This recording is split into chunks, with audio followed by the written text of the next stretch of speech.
ସଠିକ୍ ପରିଚୟ। ମହେଶ୍ୱର ସାହୁ, ରାଜ୍ୟ ସଭାପତି ବିଜେପି କୃଷକ ମୋର୍ଚ୍ଚା। ଆଜି ବିଭିନ୍ନ ମଣ୍ଡି ବୁଲୁଛନ୍ତି, କ'ଣ ଅନୁଭବ କରୁଛନ୍ତି? ତ ଆଜି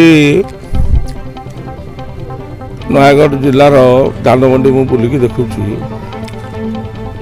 ଆମର ରାଜ୍ୟରେ ବିଜେପି ମୋହନ ମାଝୀ ସରକାର ଆସିବା ପରେ ଚାଷୀମାନଙ୍କର ଆୟକୁ ଦୁଇଗୁଣା କରିବା ପାଇଁ, ଓଡ଼ିଶା ଚାଷୀମାନଙ୍କୁ ସମୃଦ୍ଧ କରିବା ପାଇଁ ବିଭିନ୍ନ ପ୍ରକାର କୃଷକ କଲ୍ୟାଣକାରୀ ଯୋଜନା ପ୍ରଣୟନ କରିଛନ୍ତି।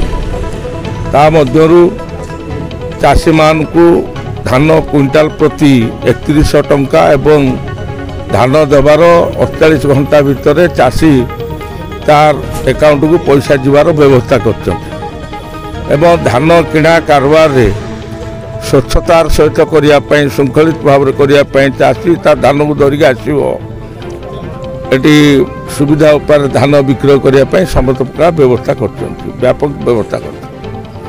ମୁଁ ଆଜି ନୟାଗଡ଼ ଜିଲ୍ଲା ବୁଲିକି ଦେଖିଲା ପରେ ଏଟାକୁ ମିଶାଇ 3ଟା ଧାନ ମଣ୍ଡି ବୁଲିଲି।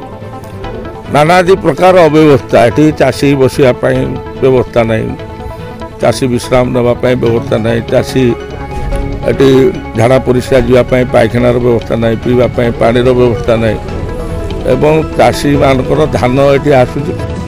ଆମ ସହ ପ୍ରତିଦିନ ଯୋଡ଼ି